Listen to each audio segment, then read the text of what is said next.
Hello my dear friends, you're in the Military Summary channel, and this short video we're going to discuss the most important events that took place during the previous night of the local time. First, we're going to start with Black Sea and the Crimean area.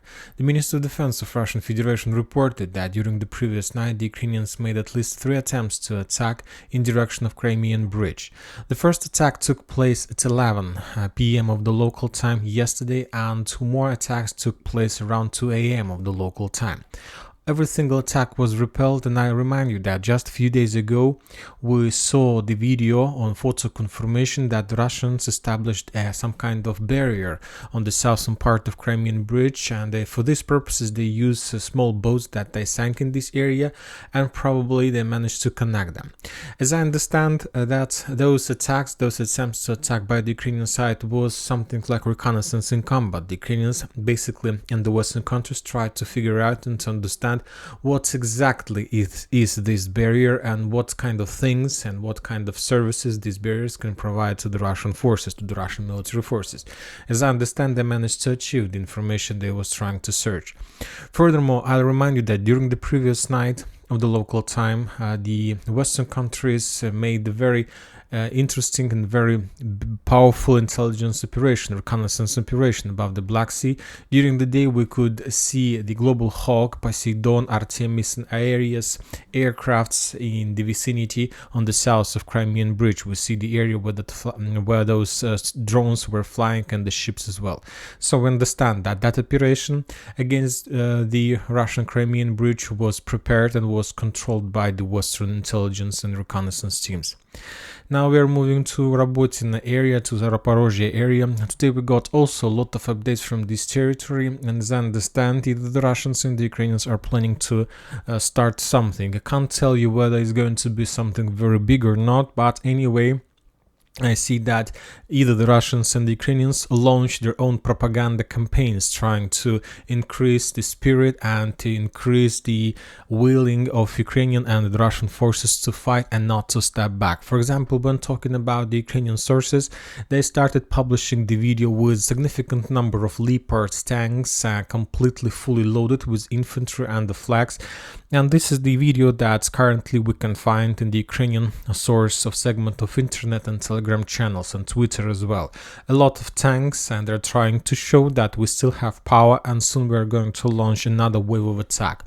For example, the Russians from their side published also very interesting document, and also tried to spread another piece of information saying that during the previous 24 hours the Ukrainians made another attempt to attack the Russian positions on the south of Robotyne, and the Russians are saying that as a result of that attack the Ukrainians managed to answer the first defense belt and the first forest line.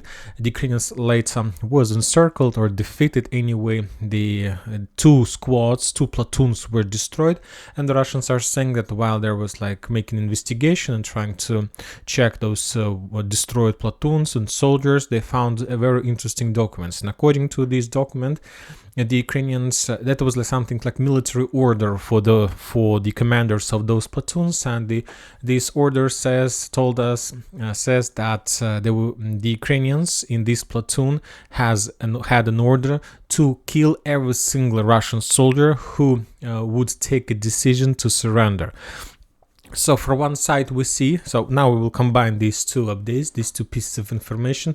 The Ukrainians are trying to show that they have still a lot of tanks and they will continue attacks. So basically they're preparing their people, their army, they're trying to increase their spirit regarding the next waves of attacks, and the Russians try to spread the documents saying that Ukrainians, if they attack, they will not take anybody, they will not capture anybody, they will kill everybody. So two completely combined updates from both sides, so probably they're going to be attacked very soon.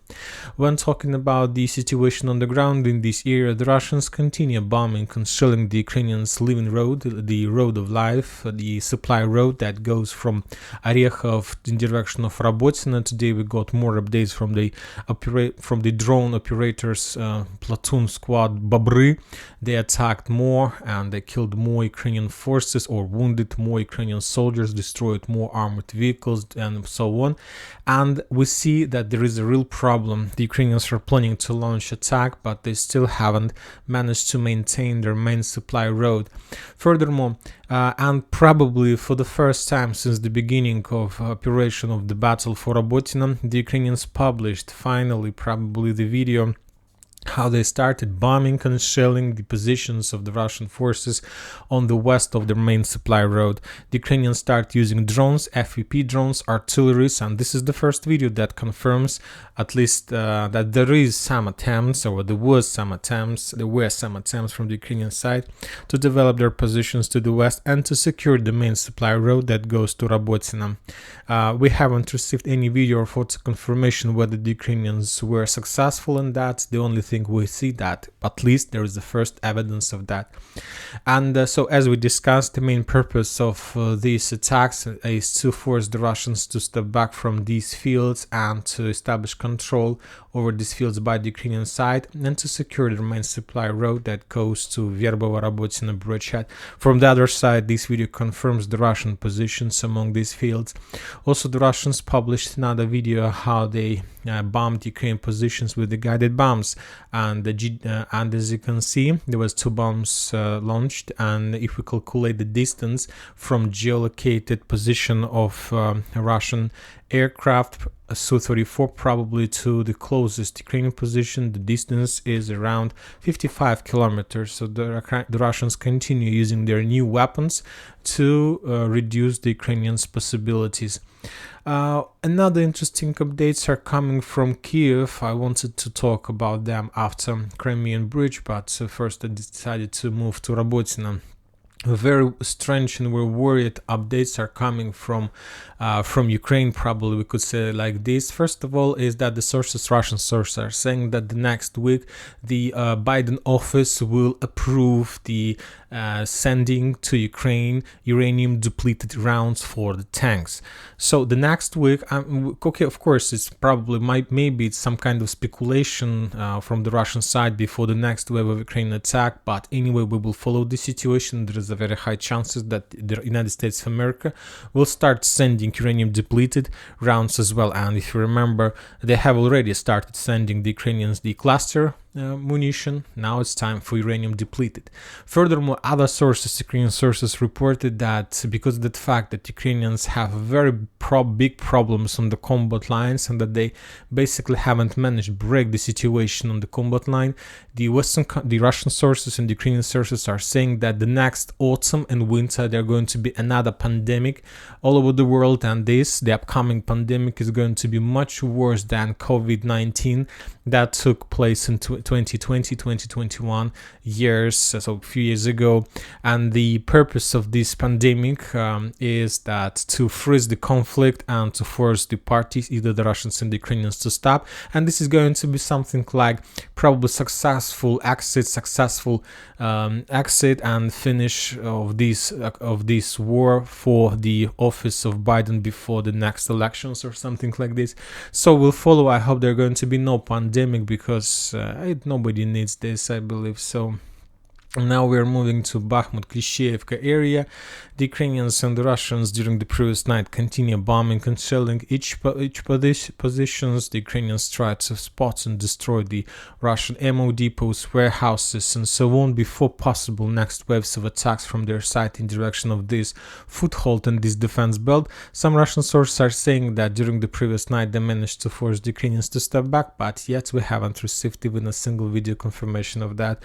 From the Russian side, we see their continued concentrate their forces against the hill 205.7 with purpose to force the Ukrainians to step back and to return control over these trenches and so on. And very interesting updates this night we got from the bridgehead from Kupyansk, Sinkovka frontline.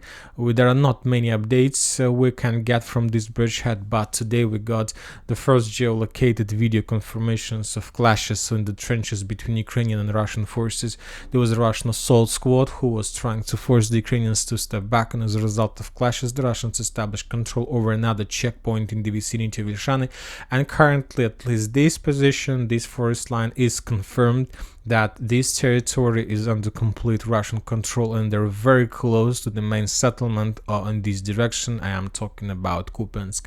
And that's it for today. Military Summary channel reminds we condemn any violence in the world. Thank you for watching. Subscribe to my channel, put your likes, join my Patreon, and have a good day. Bye bye.